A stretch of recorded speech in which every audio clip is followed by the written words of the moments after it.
Hello and welcome to Mime Radio. I'm Karen Hoyer. And I'm James Donlin with Mime Radio. And let me introduce our man behind the curtain, the man that pulls the buttons, pushes the buttons, pulls the cords, and plugs in the plugs, Michael Diaz, our production manager.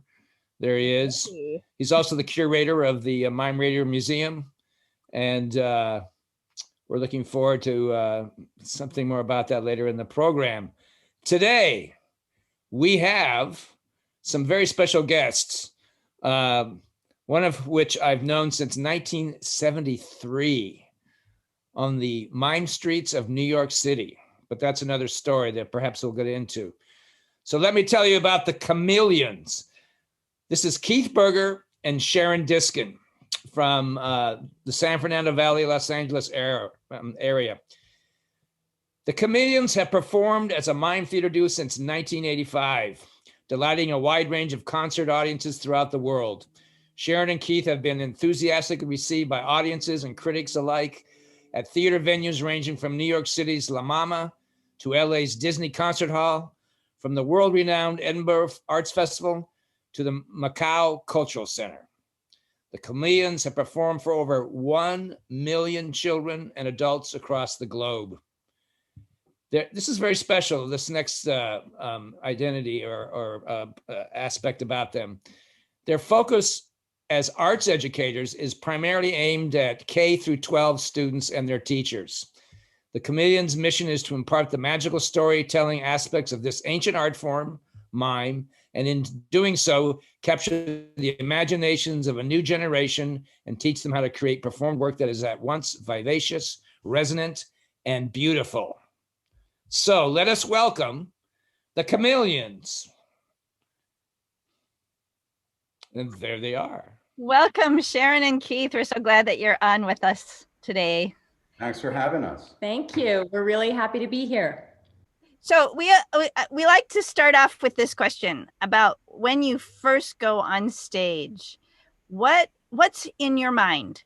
Like, what do you say to yourself, or what do you think? And what's that moment right before the show starts? So maybe Keith, you want to answer first?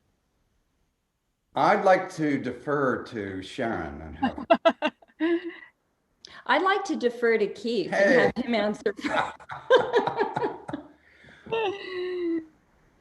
All right, so I'm a little weird in this respect, and I think after all these years, what I realize about myself is if I prep before I go on stage in the usual way that an actor preps or a performer preps, and there are some performers that really do a lot of things. They have this whole ritual of things they do, and I've seen them, and it's pretty cool. But for me, I just like to kind of daydream or get lost and then suddenly focus. And that's what I do. So I'm not really concentrating or thinking anything in particular. I'm sort of unfocused. And then suddenly I pull all the focus together and start. That's how. Does that happen at the actual moment when you're stepping out onto the stage? Definitely. So does it have to do with your being connected to the audience at that moment? Yes, I think when I'm in the wings, I just have this distinction. It's funny, when I tell students about this who haven't performed, they don't get it really, because they haven't had the, and you're in the wings and you're in your social reality still. You're in another world. But when you go onto the stage, everything starkly changes, and you step into pretend land. And so that's what happens to me. It just is like it has become over the years a habit, it just automatically happens, even if I'm really tired. Mm. Yeah. What about you, Sharon? What do you think about? Yeah, well, what he just said certainly resonates with me about that sort of the invisible not the fourth wall, because that separates you from the audience, but the invisible wing wall, where you go from, pedestrian life to performing life. You walk through that invisible wall. And I think it's different if I'm trying a new piece or we have a new show to do. That's very different from doing shows that we've done many, many times that you can do in our sleep, because that's kind of automatic. But really, our preps are very different, probably polar opposite. I get very practical and very organized and precise about everything off stage. And then when I go on stage, I'm in that, other dimension. And so we've learned over the years really to let each other have our space, our own ways of prepping. Although we can be really silly off stage up to the second we walk onto the stage. But I'm not going to tell you what we're silly about. Oh, come on. But, Sharon, do you have to focus Keith at some points, or do you trust that his magic is there? You don't worry about him. Oh, absolutely. Yeah, I have to focus him in life. He's the consummate professional, but he's brilliant. We have done, literally thousands of shows together, and I still stand off stage and watch him from the wings and am in awe. I swear, still. Fantastic. Do you guys peek at the audience before you go on? Sometimes, yeah. Used to peak more than I do now. I peak now. I just want to see that somebody's there. I can relate with that. Most of your performances are for young people, for young audiences. So, are you typically like in a wide open gym, or are you usually in a school auditorium? Or are you in a professional auditorium? What are your stages like? It varies. Sometimes mostly we're in a regular school auditorium, and sometimes we're in they take them to a professional auditorium, and once in a while we're in a gym, which is difficult, but we do it. Yeah, I know before, in the early years, you guys were doing lots of different kinds of performances for adults on cruise ships, and I know Keith toured for many years in the colleges and other venues, proscenium type theaters. Is there any difference in the preparation between working for young people and working for the ragamuffin adult population that you might encounter? Yeah, we have more props, and we have sound cues and lighting cues and stuff like that for the more regular adult venues. For kids, we work our own sound from the side of the stage. We found that works the best. We use an iPhone, and we use a JBL speaker, and we run back and forth and do the cues, and then run back up on stage, and it works really well. Don't you feel that's the mime world? Is the artist who works as a mime feels this ability or need to be a minimalist and to actually be in control of your environment in many ways? You're creating from all angles. You're not relying on a lot of other technical people or other objects or forces for the success of your performance. Yes, and that is particularly true in performing for children, because children do like colorful sets and props and things, but if you can deliver the goods as a mime, just your body, your hands and your face with very few props, kids will go anywhere with you. And back to your earlier question about do we prepare differently? So I think you meant maybe in terms of our focus before performing for a children's audience as opposed to adult.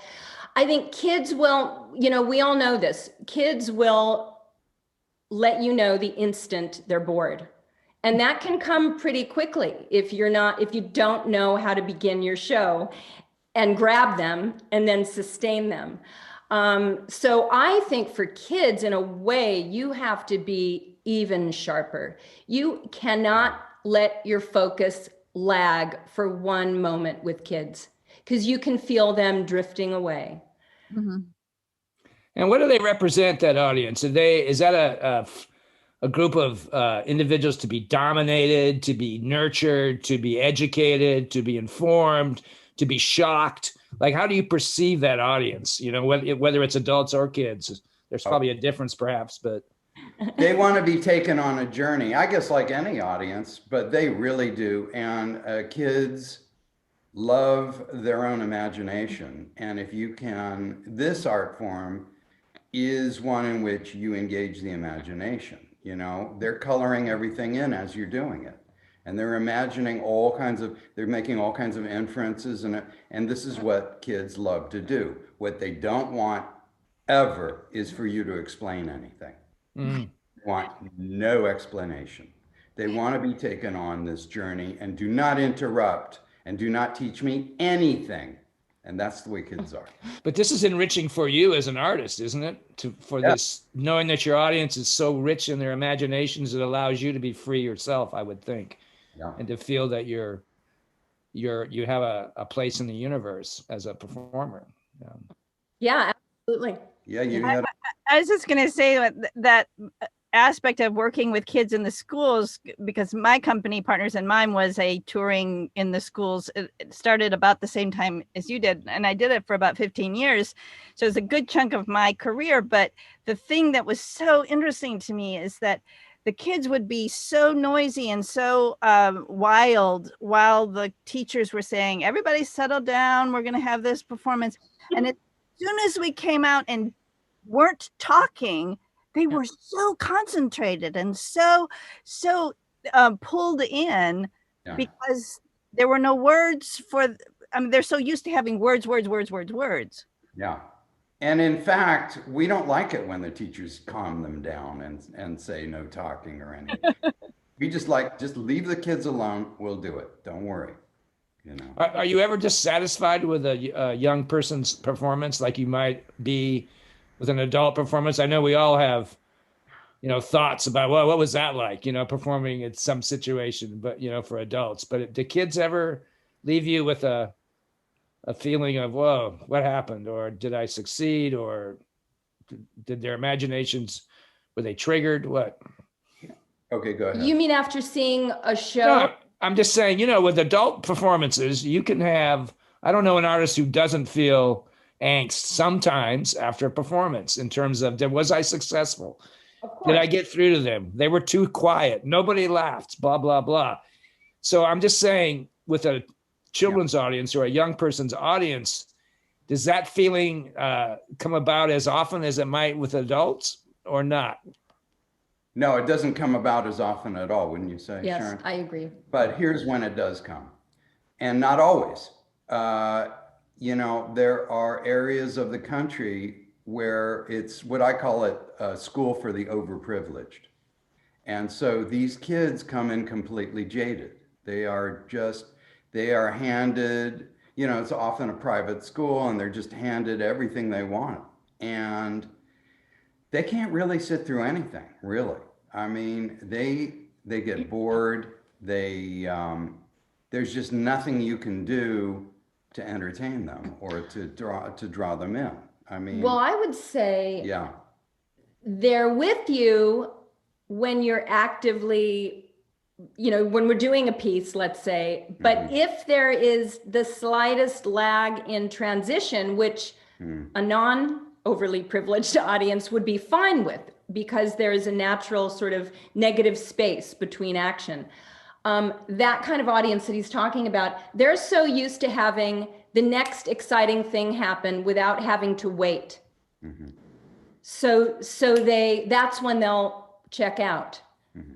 Mm. It doesn't always happen with that audience, but once in a while. Yeah.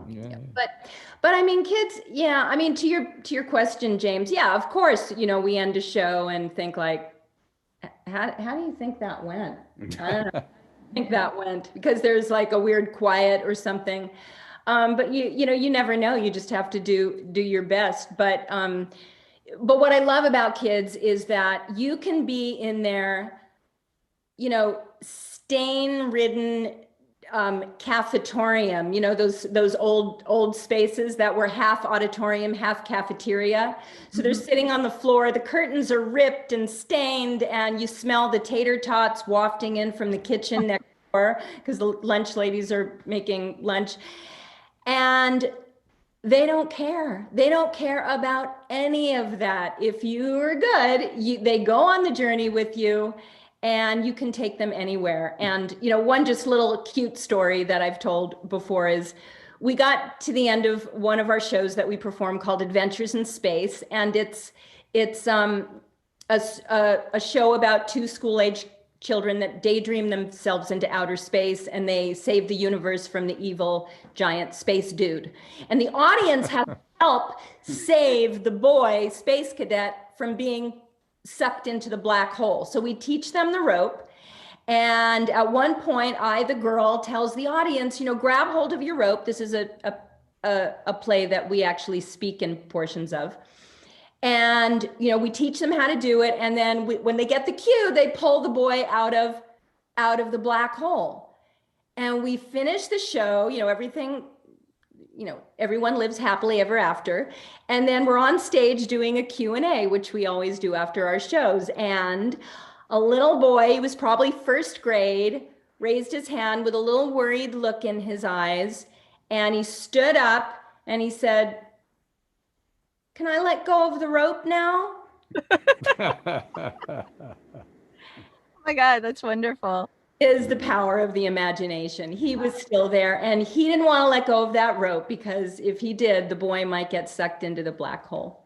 Okay, here's a question for Keith. So let's talk about the beginnings of this magic power that both of you have. So Keith, can you tell us a little bit about you know, how you were influenced, you know, and you're coming up as a young person and how you came to mime. And here you are, what, almost 50 years later, still doing it. Yeah. Thanks, James. Yeah. I was in high school and doing, you know, I was a bright kid, but I was doing really badly. My parents were sort of absent, and I, you know, had some questionable friends, and I think, and I know what saved my life was drama. I had drama, and it was a tier of drama 1, drama 2, drama 3. And then if you got accepted, you got into this thing called play production, where you stayed every day after school till 6 o'clock. And the woman who ran this was a bit of a tyrant, you know, and just an old theatrical hag, but we loved her. We loved her to pieces, even though she was even cruel with us sometimes. And she directed us in some very quality stuff. And one day we had this festival to do, and she said, "I want you to come up with a mime piece." And so I had never thought of that. But then I thought, you know, what I really liked as a kid was Red Skelton, you know, the performer Red Skelton. And what really got me, and I never forgot this, was a piece that Red Skelton did. And I remember I was 5 years old, where he got knocked in the chin by some punch and he went through one wall and then another wall.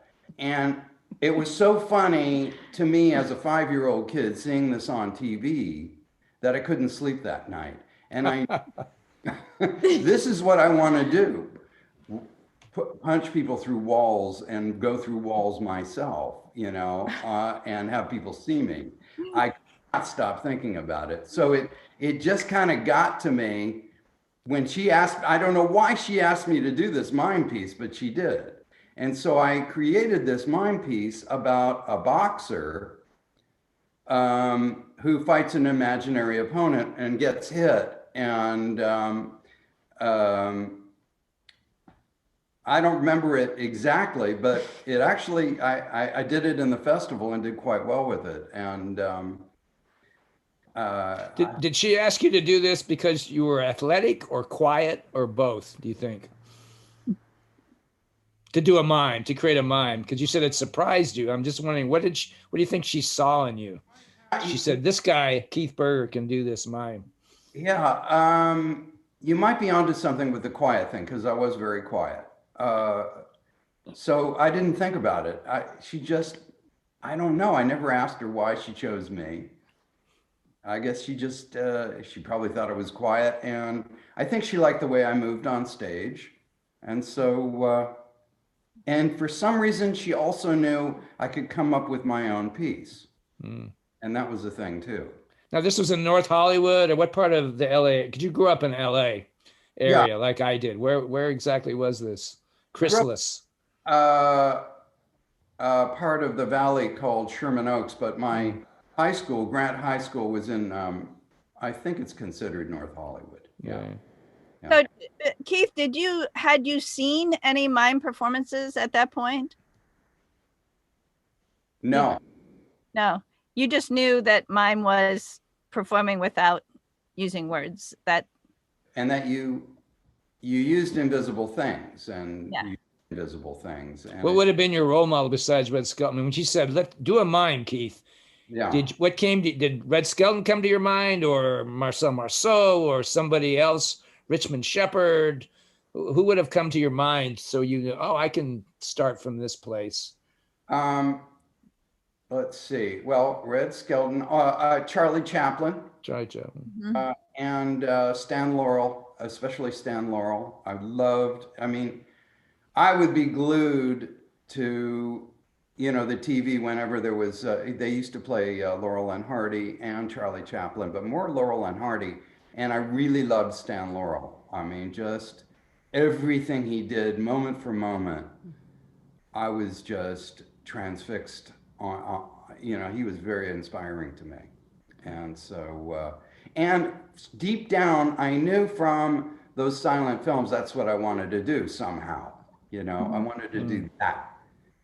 I knew that I couldn't do it anymore, but Where did this lead you then? Did you study theater in college?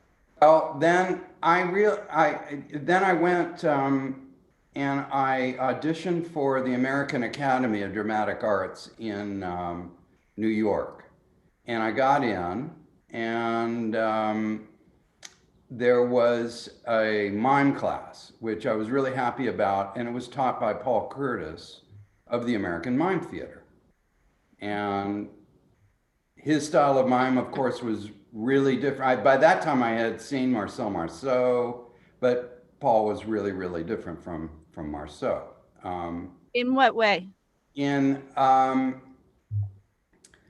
Marceau was very lyrical in his movement.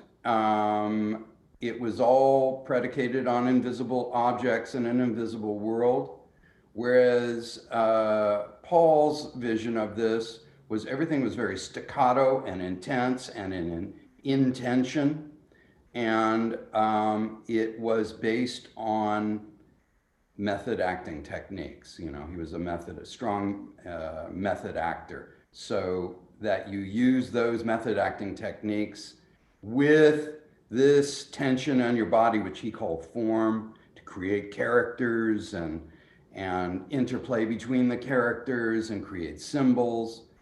And so that opened up a whole new world to me. The next, yeah, go ahead. I was just going to say, was the work itself more, would you say, more abstract than the sort of the concrete bip mimes of Marceau? Yes, a lot more abstract.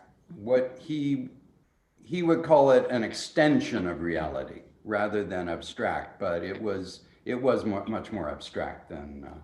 Now, I know both of you, both Sharon and Keith, you've both studied at the American Mime Theater for a period of time, which was really influenced you.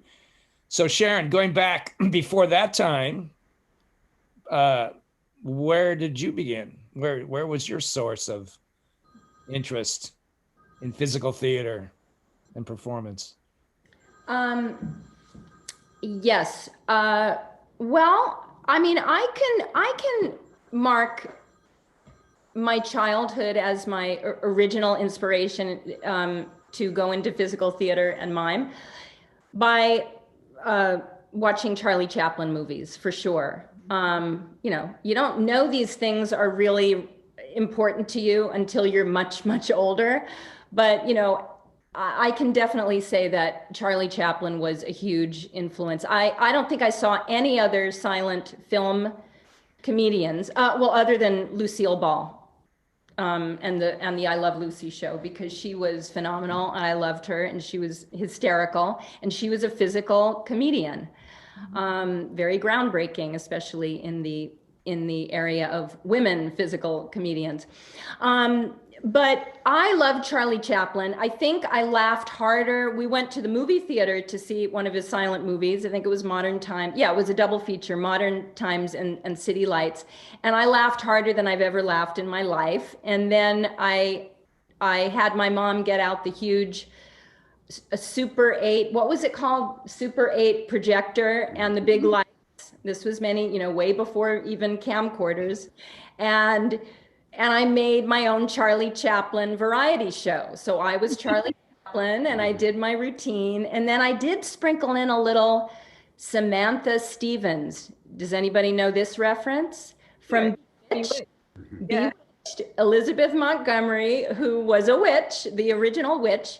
And so I did some magic tricks with the camera where I would hold still and then we'd shut the camera off and I'd walk out and then we'd start the camera again. So like primitive forms of video, you know, special effects. Anyway, you know, and at the time I just thought this is fun, you know, okay. Then throughout school, middle school and high school, I did a ton of theater. We did have a mime troupe in my 8th grade middle school drama class.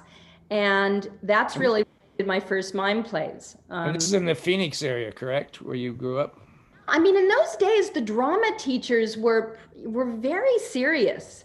Yeah, I mean, I apologize to any drama teacher that's watching this right now because there are many wonderful drama teachers now, but I think just the field of being a drama teacher in middle and high school was taken more seriously then.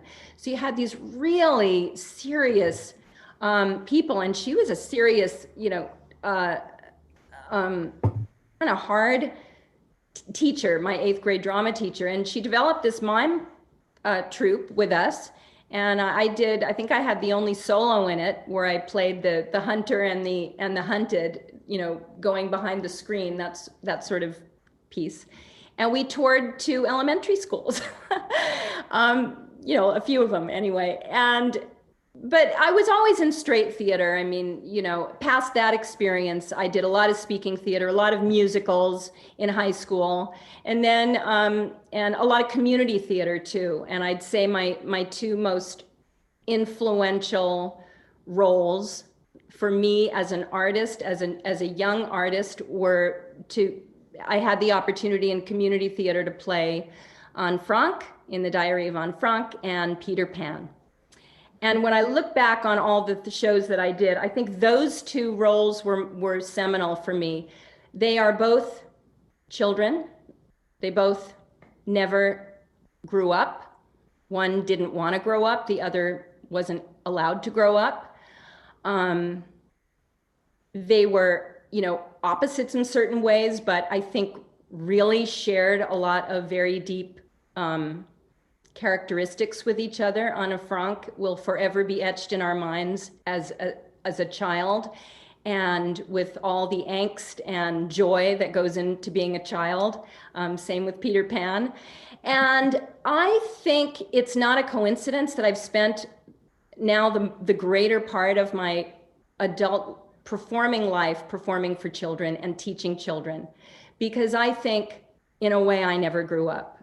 And maybe playing those roles set me on my path. And that's the joy of working with kids and adults. I mean, to teach what we do, to teach mime, even to adults, is to remind people of what it's like to play. Yes. Yeah. And Do you feel, this is a question for either one of you. So I was an only child, and I filled my time with imagination and space outdoors, especially growing up in the 50s. So do you feel, it sounds like perhaps these formative years, maybe perhaps even being an only child or in a place where you can roam in your mind and in space contributes to one finding the mime art. I don't know, what are your feelings about that?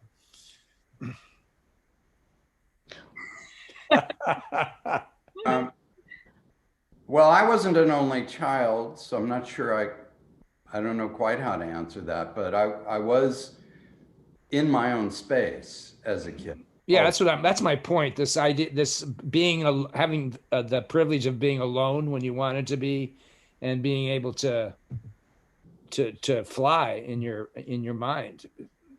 That's what I'm definitely. getting at. Yeah, I think if you're like that, you're a prime target for going into a profession like this. And I always used to think I'm different from other people, because of that, Yeah. my own space a lot, in my own head a lot, and this whole world. And, you know, I did have that urge to express it, I have to say, and express it in a way on stage. What keeps one from becoming too insular? Like the mime art, you're naked on stage. It's your body most of the time, Yeah. time and space, Yeah. and you're manufacturing the images of fantasy and imagination, Right. whether your intention is political or social consciousness. But what keeps one, this insular kind of living in your own head, what keeps one from staying there and never departing into the physical side enough to go before an audience? Well, to me, it's really interesting what you said about that connection you guys have with your childhood, this ability to play, and that playing, it really connects you to the kids, but maybe also helps with what James is talking about. Yeah. There's lots of people that live in their heads, but what makes them become a mime? Like in your cases, what drove you to express physically in the physical theater sense? Good question. Yeah. well, well, I think a lot of introverted people or people that you have extremely rich imaginations as children and that feel like they don't really belong in the social world. They kind of don't know how to do it like other people know how to connect. I think a lot of those people go into the arts, whether it's mime. I think what makes you find the art for you first is luck. I mean, you have to be exposed to it, right? So But what makes you become physical? That's my question. well, Why choose to be a physical artist, a performing artist? What is that? yeah, for me, I did a lot of speaking theater. But it wasn't until the moment that I did my first real mime performance, which was in the workshop where I met Keith. He was my teacher first, and it was a workshop that I took at Oberlin College, an intense month-long mime workshop. And at the end of this mime workshop, we did a performance. And up until that point, I had done, many shows, traditional theater, speaking theater, musical theater, what have you, very traditional. And, everybody around me was sort of pointing me in that direction. Like, of course, Sharon's going to be an actress. She's going to, do the mainstream acting thing. And then I had this experience with Keith where he taught me what mime was. And I had seen Marceau in person and liked it, liked what he did, really appreciated his skill and his artistry, but it did not speak to me in the way that it spoke to me when I did my workshop with Keith. I think the different philosophy of mime it just spoke to me in a different way. And when I performed a piece in that show called Feline, where it's about two cats mating. And it's a very intense, very sensual and then at the end, sexual without, derobing. But it's a very intense piece. And that was the first moment that I felt how deeply you could connect with an audience without saying a single word, through your movement and through your face. And I have always been a very physical person. James, you and I have talked about that. That clicked for me. I thought, I don't need words. I'm kind of tired of words. This is communication that transcends the spoken word.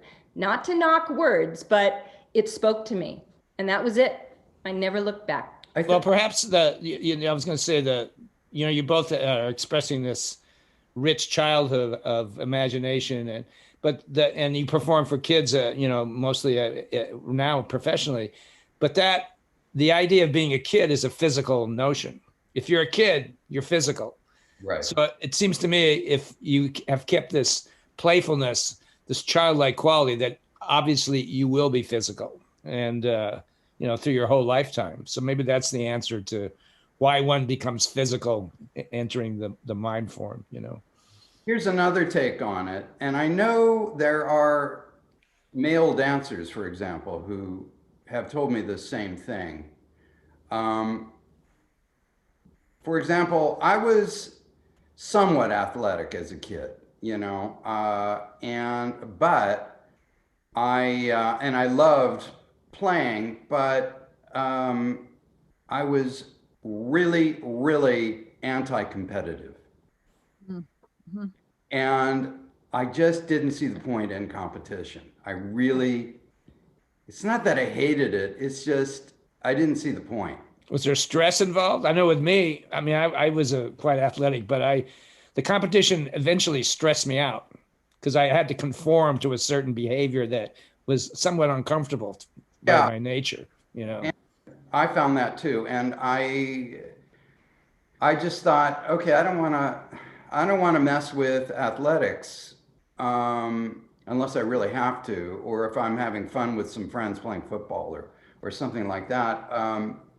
But then I started to discover you can be athletic and not have to compete, really. And that was a really good feeling, use your body.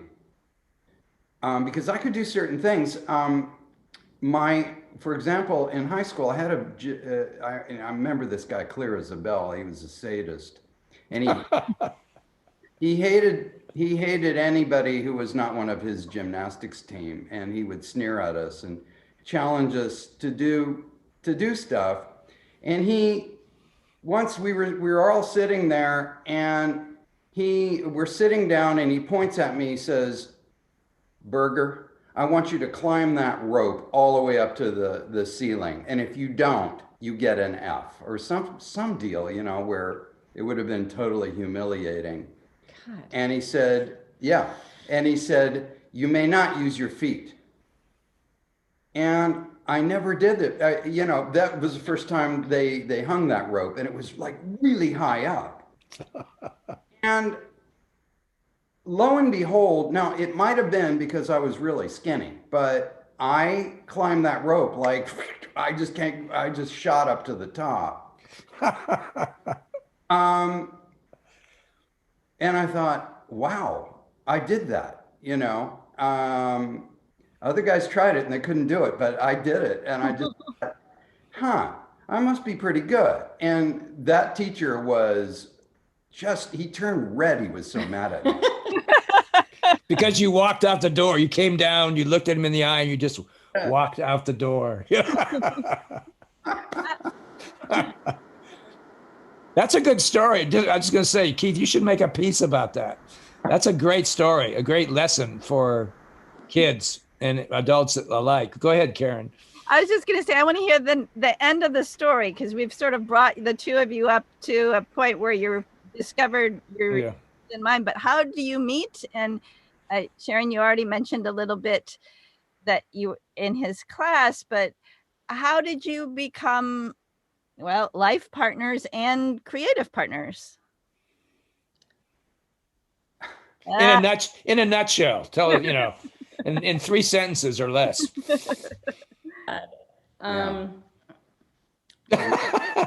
You want me to have a crack? Sure, go ahead. You're pretty good at it. But. I'm gonna get my dice out. I'm gonna roll the dice. So Thing that's stressing me out. You got to put it in a nutshell. No. no, it's up to you. Completed the last of our mime workshops, and I sort of said to Sharon, well, why don't we perform together? Wow, just like that, huh? And why don't we become boyfriend and girlfriend? And why don't you come with me to New York? And it happened. Wow. Run away with a circus. Run away with a mime, Sharon. It was just like that. And she did. And about a week later, we got a gig on a cruise ship. And we we come up with all kinds of material for that. So it was, I think that got us started. Yeah. So that's in a nutshell. There's much more to it. That's a good story. Really good details, but some good details, but that'll be for the after hours interview. Yeah, I want to a little later. Maybe I want to hear the blue people story, like a unique touring experience. Right. But maybe now, how do you guys? And we've been talking about mime and backgrounds and and performance flavors. Like, how do you define what you do? Like, how have you defined your mime art? How do you define it now? How did you define it maybe when you guys met? How did you define it, Keith, when you first stepped out in the streets in New York to perform? I think after studying with Paul, I developed a kind of hybrid between the usual, because I studied also with Claude Kipnis and a little bit with Richmond Shepard. Mm. But more, I think I was influenced by Claude Kipnis, who is more traditional, more like Marceau, more of a streamlined Marceau. And so I did a hybrid between Paul's style and Claude Kipnis. And I think what I really like about Paul and what I've always incorporated, and Paul used to tell me, I moved, if of anybody he'd seen at the Mime Theater, I was the closest to the way his vision of movement was. And I know what he means. So as a kid, I used to walk around literally like this, in tension. And I don't know why I did that. And that just suited me to. What do you mean? What do you mean? You were like. I was always. You had intentions and goals. So your physicality was. Or tension. Never, tension. I took it that you were ready to eat the menu, like, okay, so go ahead. This guy, and finally I found this art form where you use tension and you move in this tension, and that was Paul's style. It's like a constant isometric movement, and I loved it. And you have to relax into it, but it just suited me perfectly. And I sort of married that to regular work with Claude Kipnis and Richmond Shepard, and just sort of molded the two together.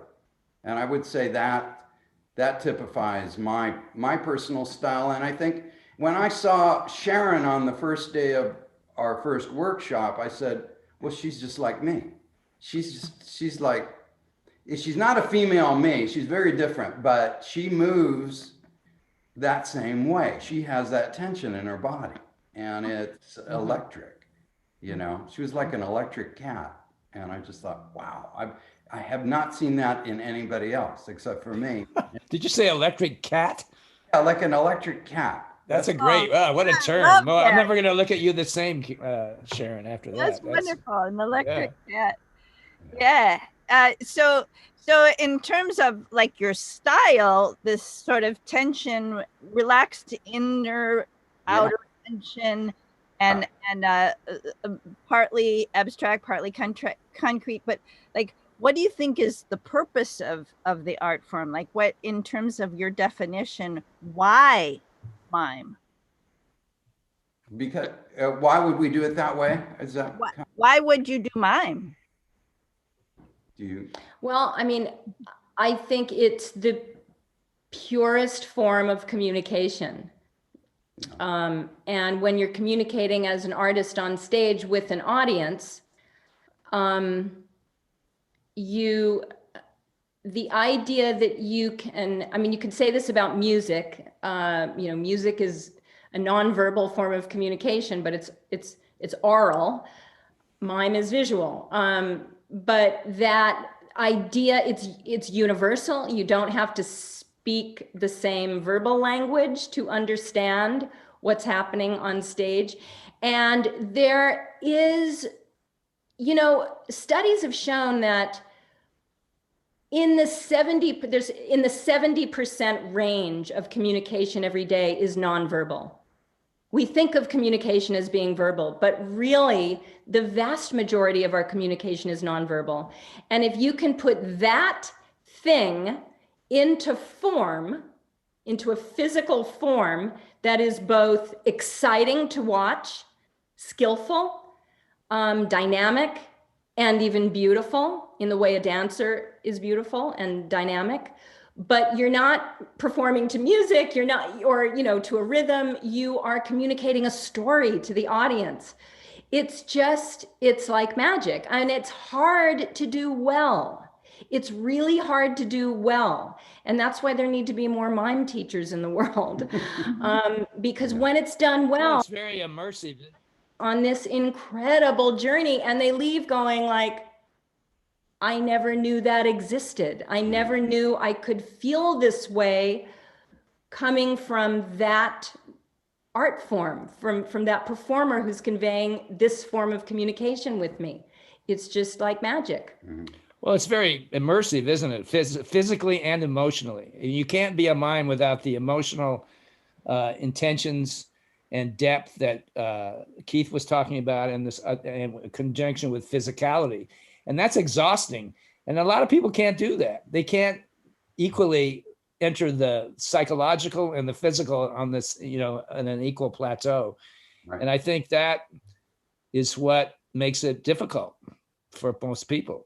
On the other hand, that's also the thing that's so rewarding about it for me. Absolutely. Is this very intense feeling that you have, that you are directly connected to the audience and you're sharing this experience.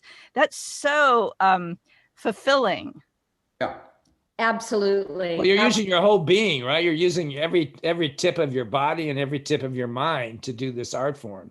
And it's cathartic. It's amazing. But how do you keep doing it when we get older? Yeah, good question. You have to make adjustments to your performing life as we get older. What I think is, for me, more and more one needs to get into storytelling, that the story is king. It used to be that the physicality is king. And abstraction is king. But now, to get around doing a bit less physically, storytelling is king for me.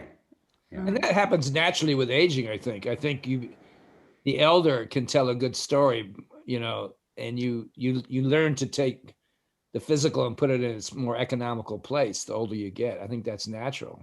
Exactly. I think you learn to minimize more, and to distill the movement down to its essence. Yeah. I think when we're young, we tend to work hard physically because we feel like we're being really productive. Look at all this sweat. And I spent 8 hours in the studio trying to perfect the umbrella illusion. But really, and some of that early on is necessary, but really what you learn as you get older is to minimize, constantly edit it down to its primary essence. The essence is the thing, and that actually helps you physically as you get older. I think you don't waste all that movement. So would you say that it's easier on your body now? The older a mime gets, the easier it is in terms of wear and tear on your body? I mean, yes, but if you're doing some of your old pieces that were, some of the pieces I used to do solo, There's just no way it would kill me. Yeah. It would literally kill me. Oh, Ah. I hear something. Well, hello. It's time for a little present from the Mime Museum. We hope that you received a gift that we sent. We did. So Did we open it? it's time for you to open that. Yes, please. That's the one. That should be the one. Okay. Here we You'll go. be getting another one next week and the week after also. Yes, it's actually a subscription service. You'll be billed on a regular basis for the rest of your life. Tell us what the card says or what the information says, if there is any. Okay.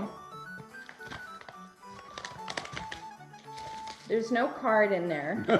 Oh. Well, there'll I be just some. have to unwrap it and see if there's something in there. That's straight here. Oh. Oh, there it is. Very fancy wrapping. Okay. Show it. Oh. It's the Mime Museum. Souvenir 53115Q.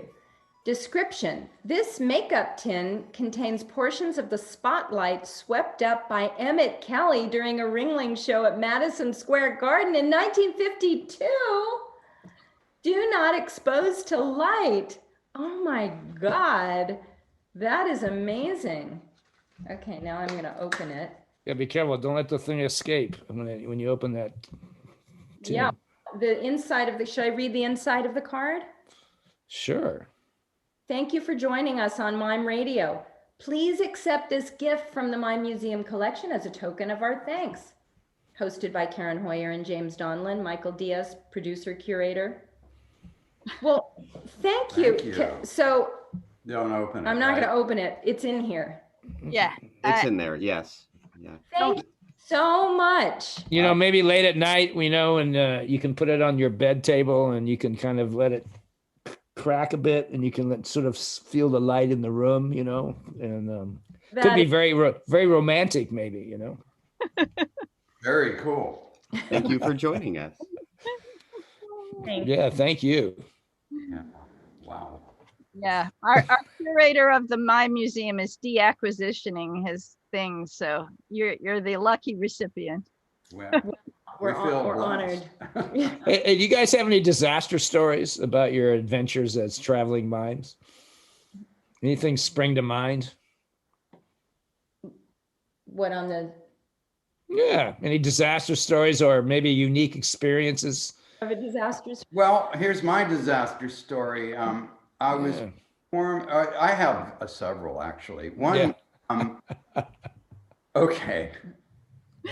Since Michael Diaz is, what city is Athens, Georgia? No, not Athens, Georgia. Athens, Ohio.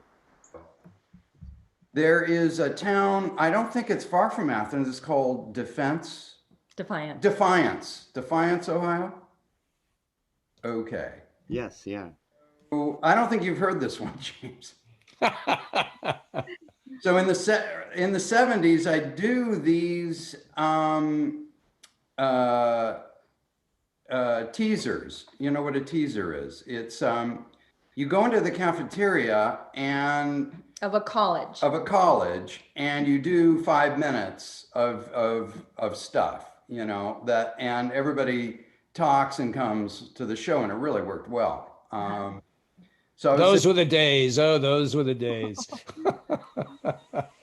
enthusiastic, but there was this college, and I'm pretty sure it was Defiance, because I remember that name because it was this thing that happened was Defiant. So I'm doing this sort of robot character in there, and nobody had ever seen that. In those days, nobody had ever seen anything like that. And these tough sort of kids, these thick, tough guys came over and started joking with me. And some of the black kids were saying, no, leave them alone. This is good. and they were sort of at odds with each other. And one of the tough guys, I'm standing there, he comes over and takes a fork and stabs me. And I sort of moved. Oh, as the robot, you're moving as the robot, and the guy stabs you. And I managed to hold it together, and a scuffle broke out where I was kind of like the catalyst between the tension between the black kids and these white kids, you know. Wow. Yeah.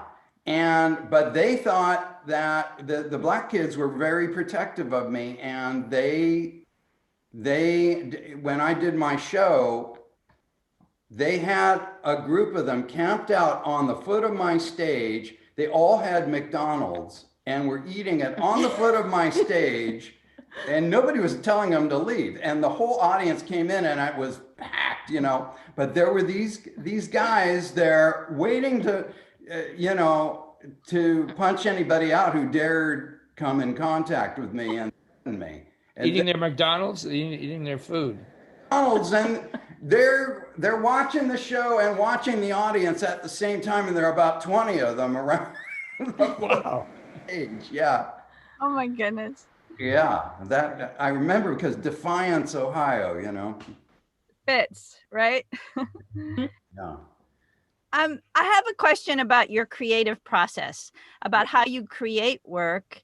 And so you're working in the schools and you're creating new work for the kids. You have a lot of a repertory, but how do you work together in creating a piece together?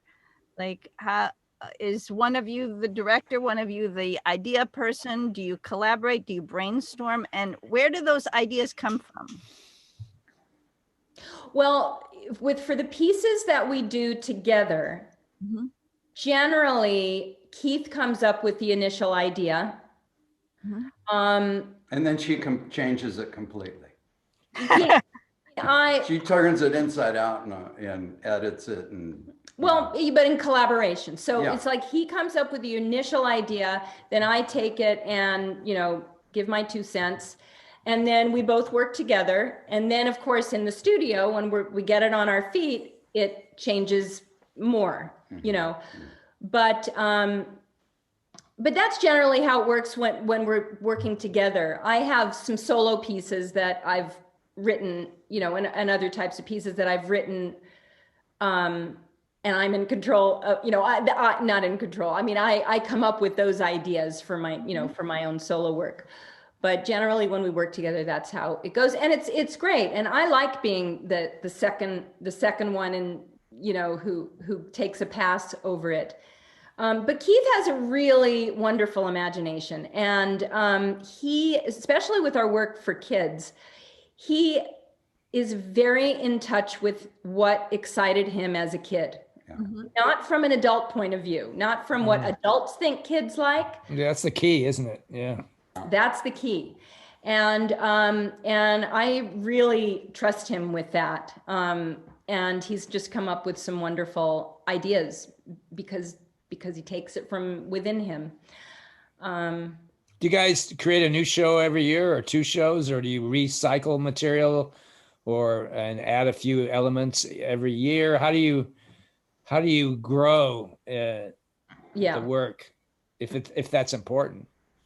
Yeah, well, we perform every summer, except for last summer, the pandemic, at this wonderful performing arts camp in Long Island, New York. And they've had us every year as a guest artist performing on their performing arts series.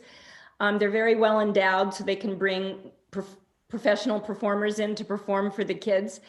And because we go there every summer, that's sort of our motivation to come up with at least one new piece. So to answer your question, yes, we will come up with a new piece every year.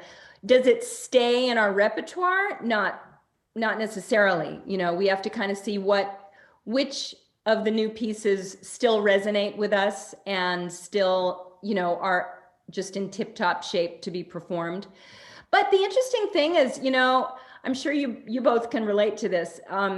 When you do a piece for many years, it evolves and it generally I find gets better because you're older. You can play the characters more honestly. You don't have as much to prove. Your physicality gets, like we were saying, more kind of tighter, more, you cut out all the fat. So I really like performing some of our old pieces. I mean, to this day, over and over again for that reason. I don't really go stale with them. Is there a danger of relying only on the greatest hits, or do you feel you must produce something new? Because I know a performer can get lazy and this has worked in the past and feels good and I'm gonna keep doing it. Do you like fight that urge, or is that just part of the mix? Yeah, I think there's always that tension. Yeah, and I think it has to be there because otherwise you really don't grow as an artist. If you really just keep recycling the same stuff, or you change it, it evolves, like I was saying. Do you have family rules? I'm sorry. Did you want to add to that, Keith? Well, we've come up with a lot of new stuff over the years, but it's very inconsistent when we do it and why and how. I mean, there are no clear patterns to when it happens. Sometimes it's just abundant, and sometimes we're dry for a couple of years. How do you like when you create a piece? Is there a standard procedure that you try to adhere to? In other words, okay, we got to spend a month with this. We got to try it out this amount of time. We got to make sure these elements are there. Do you have a kind of like a Chameleons manual that you adhere to when you create a piece, or is it all different depending on the piece? Does something come about in one day and another piece might take 2 months, Yes. Yeah. That's right. It might take a day and it'll be great, and another will take 2 months and not so great. We've spent 2 years on something. Yeah. Before even performing it. Yeah. But we did learn very early on in our professional lives together and personal life to have some procedures for working together. Because in the first couple of years we worked together, we nearly killed each other. Yes. Really? We nearly killed each other. So it wasn't perfect pie from the beginning. No. And it was baptism by fire. It was really difficult. Yeah. And I don't know how two people who are in a personal relationship and work professionally, how it can be perfect from day one. Because, especially in the arts, you have the artistic passions flowing and your ideas, and you have to work out a way to work together. So early on, after we realized we were really going to kill each other, we developed a set of procedures. In fact, it was 7. I don't remember all by memory, but essentially it had to do with how do we work together professionally and maintain our personal relationship. And we actually had to answer this question early on, which was we had to choose. Do we stay together as a couple and not work together professionally? Or do we split up personally and stay as a professional performing team? We didn't want either of those choices, so we made it work. Mm-hmm. Basically, it has to do with respect, but that's very nebulous. Okay, so you have to respect each other. How? So we came up with these nuts and bolts procedures. Number 1, you cannot bring your personal life into the studio when working professionally. You cannot bring your personal baggage in. And if anybody crosses the line, anybody can take a timeout, call a timeout. And then the other important rule we had was one of us needed to be the lead in every rehearsal, because then they're automatically given that respect and they can set the terms of the rehearsal. But those other things definitely had to be in place. Yeah, it worked, really worked for us. So you did have a procedure, like you say, of things you had to make sure were present to. A 1-page contract, and we had it for years. We stopped looking at it, but I don't know. I even still have it. Yeah, we do. We do. I found it. Yeah. Wow. Yeah. Yeah. I think I admire couples that can live together and work together, and I've always been curious. I always want to ask, how do you do it? And I think that kind of structure is pretty much always in place. Yeah, for us, it was a must.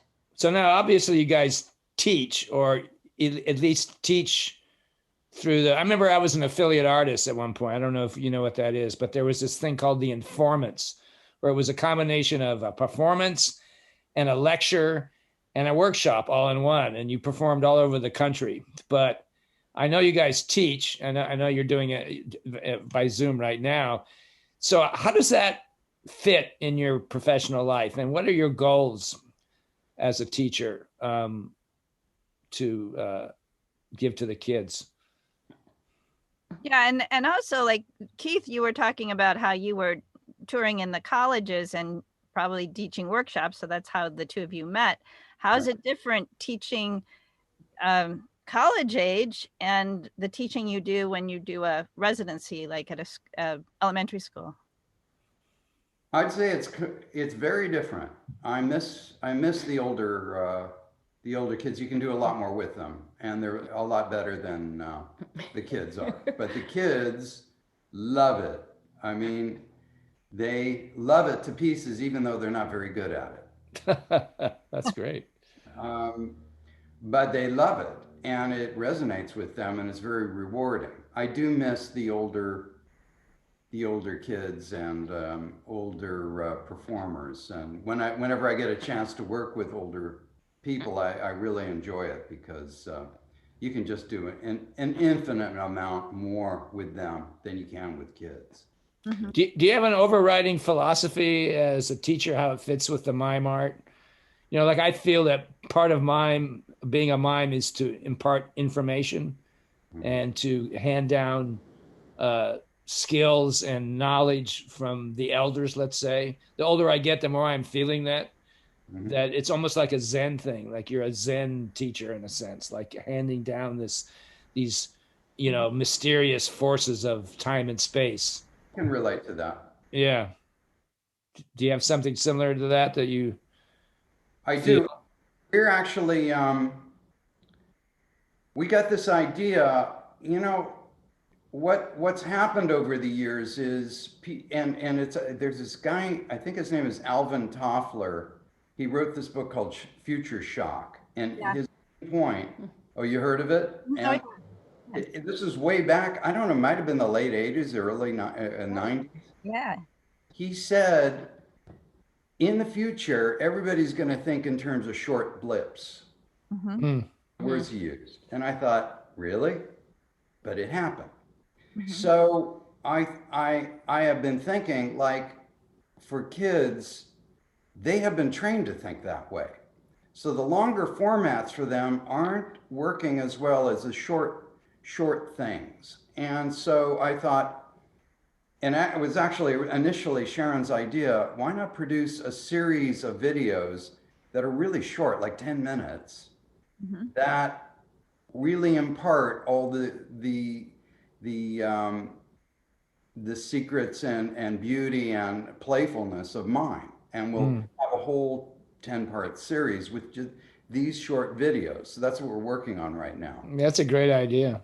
Great idea. Yeah. Are they? Oh. Oh no.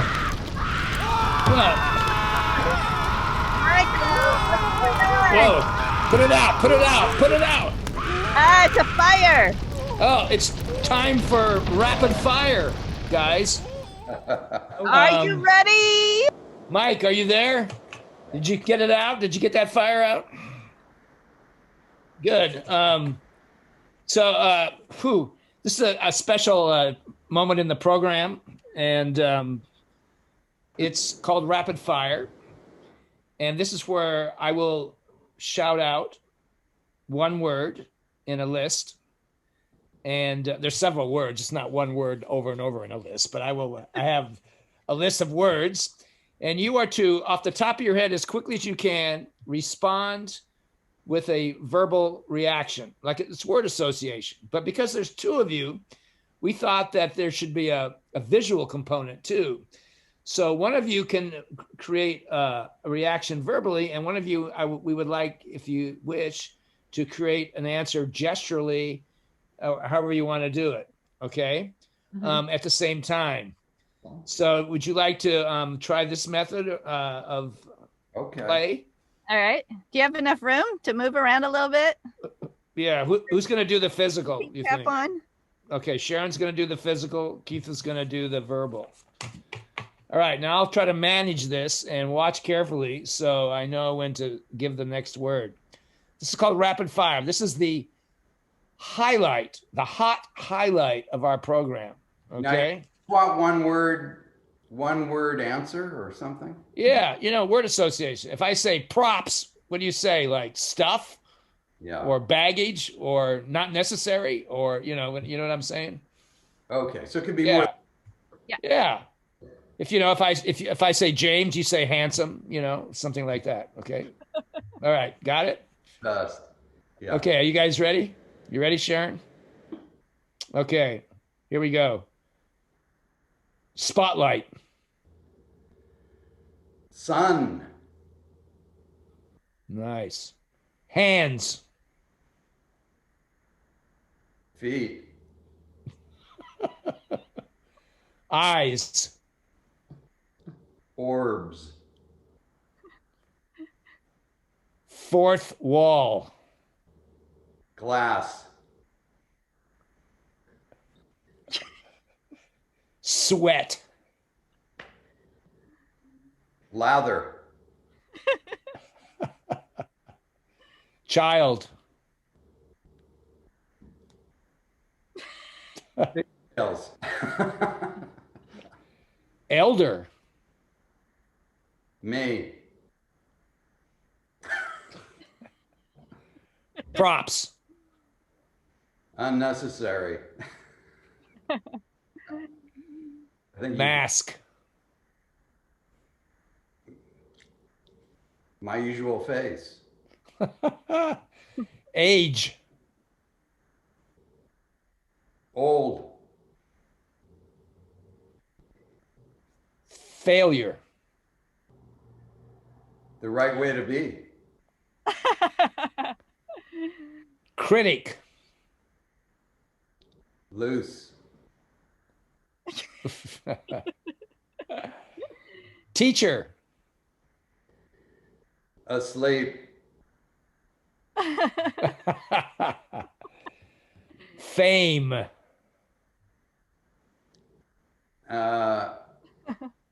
Fleeting. Language. English.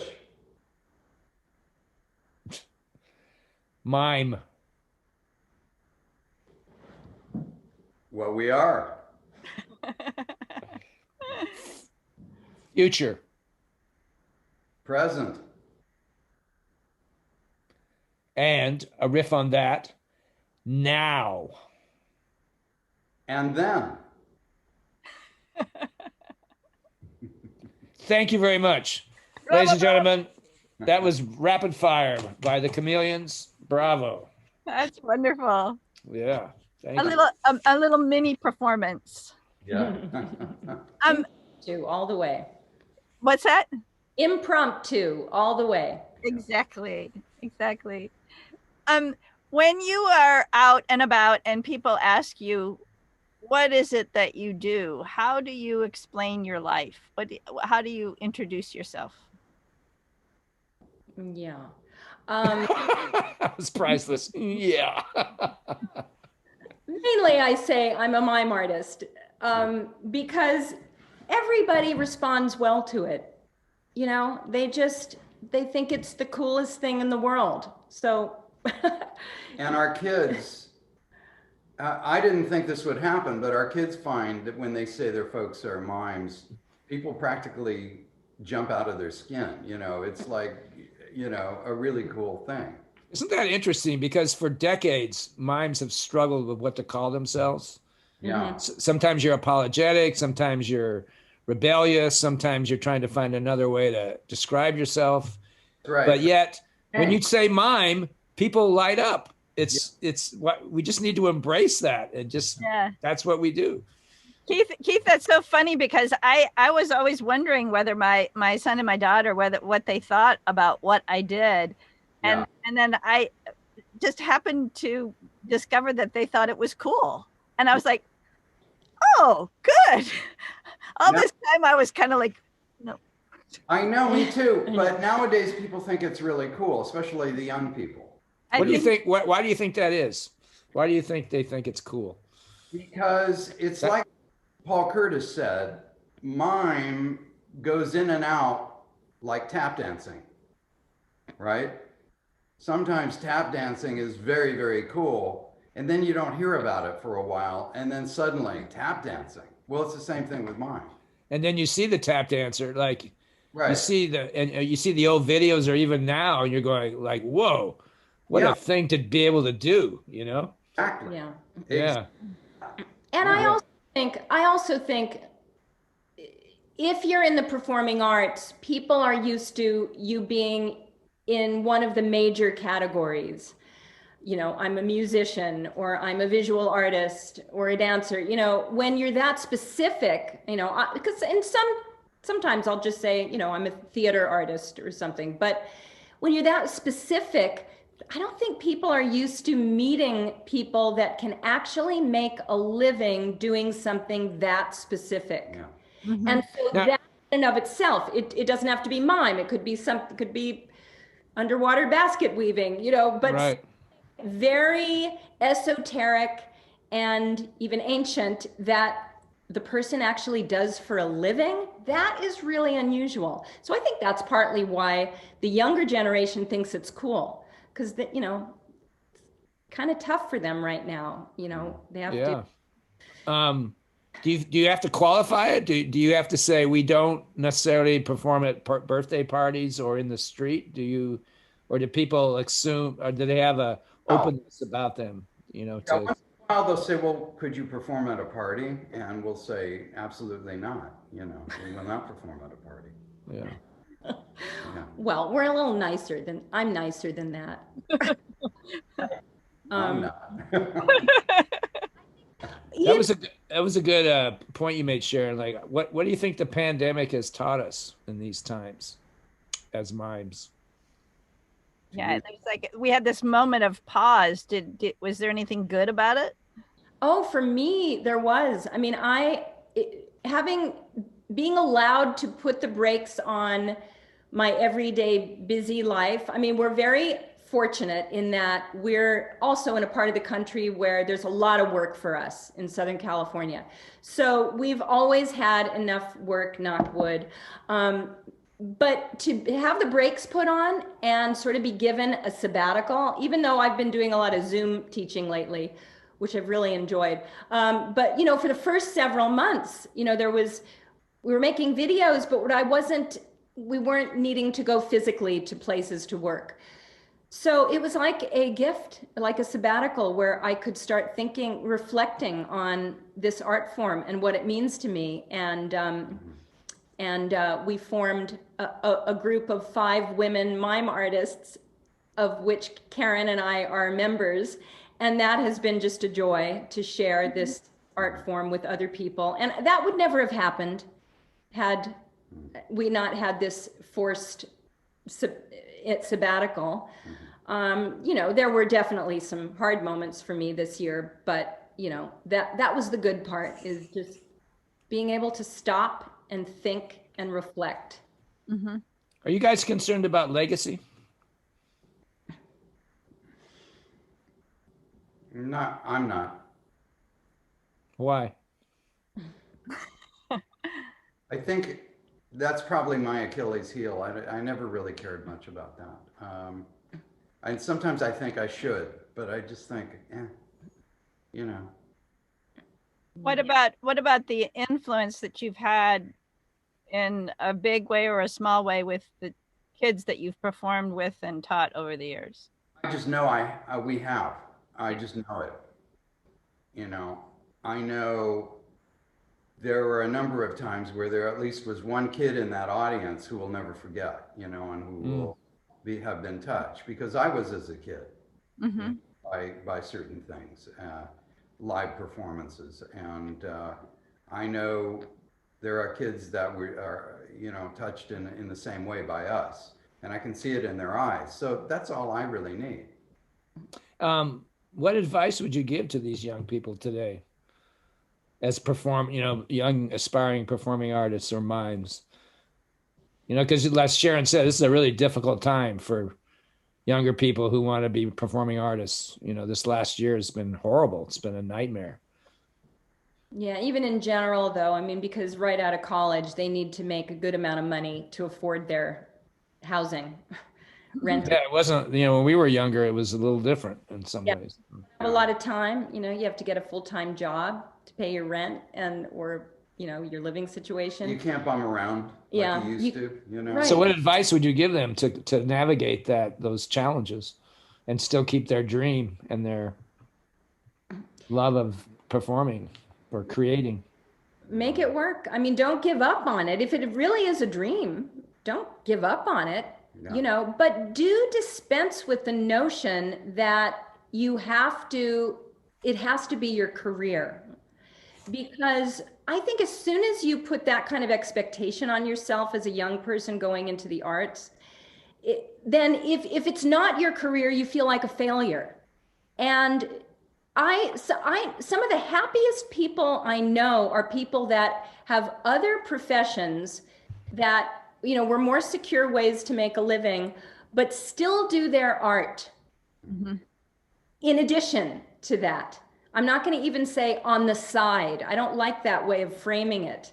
Mm-hmm. But they are some of the happiest people I know because they let go of that notion that their art is going to be their identity and who I am as a person, and it's my profession. Mm-hmm. If it happens, fine, but get out that notion out of your head. You are an artist if you're an artist. It doesn't matter if you're making a living at it or not.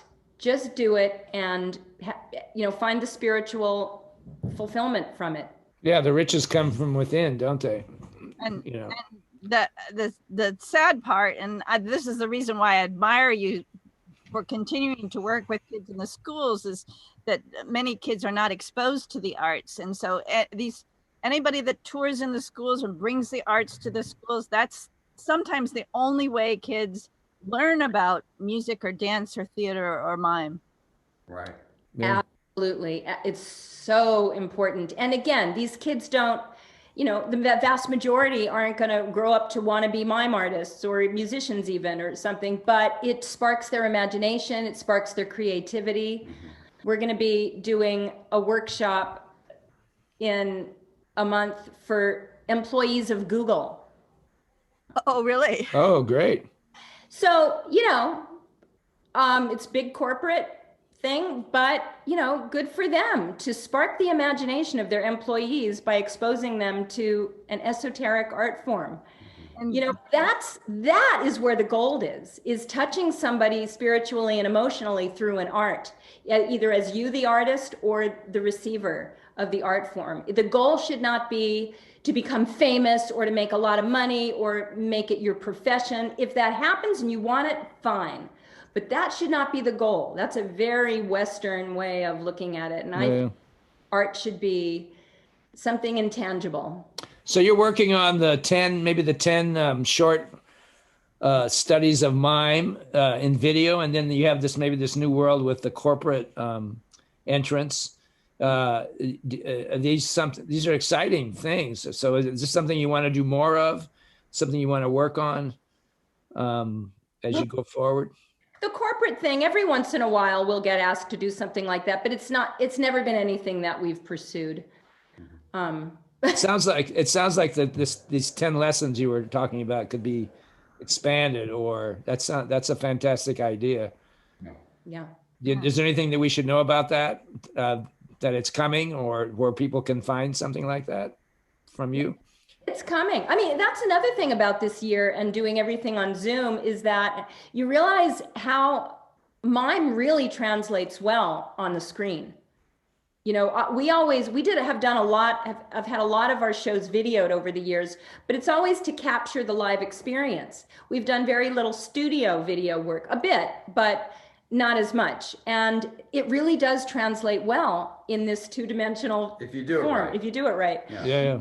I think there is really a market, but more just an opportunity to, and speaking of legacy, you know, to capture what we do and the other marvelous mime artists that I've gotten to know this year, to capture what we do on video, and whatever platform you put it out there on, you know, it can live in perpetuity. But you have to do it right. And I do think the short chunks is kind of the way to go, you know. And, you know, if you can just take the most salient parts of what you teach and chunk them up, make them into chunks. Yeah, I mean, we don't have to stop at 10. We can do 20. Going. Fantastic. Okay, one last question. One last question before we go. What do you guys want to be when you grow up? You, Keith, what do you want to be when you grow up? Writer. Great. What about you, Sharon? Yeah. I would, you know, I've always been interested in everything. I can't nail it down. I mean, I do wish I could have other professions, but She's a very good cook. Good. but I'd hate to be a cook professionally. That's like down there with dental hygienist. Yes, I love Well, we want to thank you guys for coming on today. And it's been really wonderful to hear from you. And we'll make sure that people know where to find you in the future. So thanks a lot, Keith and Sharon. It's been And, a great conversation. I just Yeah. find your attitude and your relationship and your work very inspiring. Thank you for spending time with us. Yeah, and I think in the future we can revisit you guys, but maybe one-on-one, you know, to get further into your lives and your work. So anyway, thank you very much.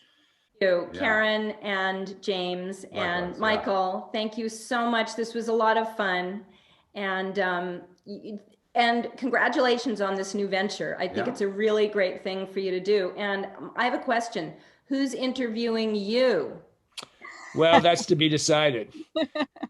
Okay, ladies and gentlemen, that's Mime Radio Show with Sharon Diskin and Keith Berger, the Chameleons.